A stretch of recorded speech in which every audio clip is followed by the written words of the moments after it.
Le Coran est-il la biographie du prophète Mohammed? Le Coran est-il l'histoire de la naissance de l'islam? Avez-vous pensé aux contradictions de la sourate 9, verset 40 et la sourate 33, verset 50? Si vous ne l'avez pas fait, c'est l'occasion de commencer. La tradition musulmane nous donne l'impression que le Coran est à la fois une histoire de la naissance de l'islam et une biographie du prophète Mohammed. Néanmoins, l'omniprésence du prophète Mohammed dans les récits de la tradition musulmane ne se reflète ni statistiquement dans le corpus coranique ni dans l'analyse du contenu du discours coranique.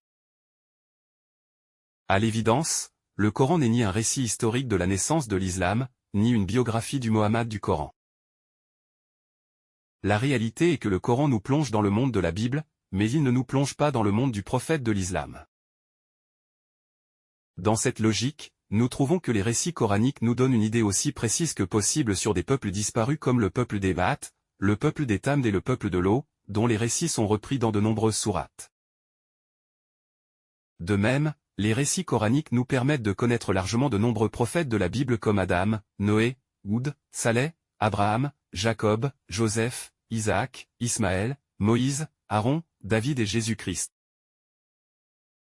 Le Coran nous déballe des renseignements et des détails captivants sur de tels personnages sans pour autant faire de même quand il s'agit du prophète Mohammed. Sur le plan statistique, la récurrence de Mohammed dans le Coran demeure insignifiante par rapport à celle de Moïse et à celle d'autres personnages bibliques.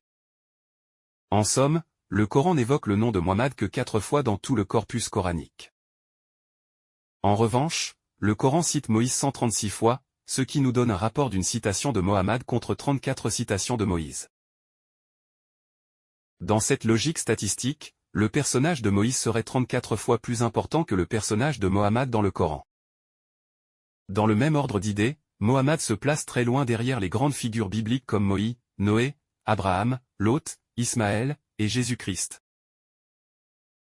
Les écarts et les divergences entre Mohammed du Coran et Mohammed de l'exégèse musulmane sont énormes, à plus d'un égard. En résumé, l'exégèse musulmane nous raconte des choses sur Mohammed qui n'existent pas dans le Coran. Comparons la sourate 9, verset 40 et la sourate 33, verset 50. Le prophète Mohammed a-t-il émigré avec Abu Bakr, selon la sourate 9, verset 40? Ou bien, Mohammed a-t-il émigré avec ses femmes, selon la sourate 33, verset 50? Faites vos recherches en attendant la prochaine édition.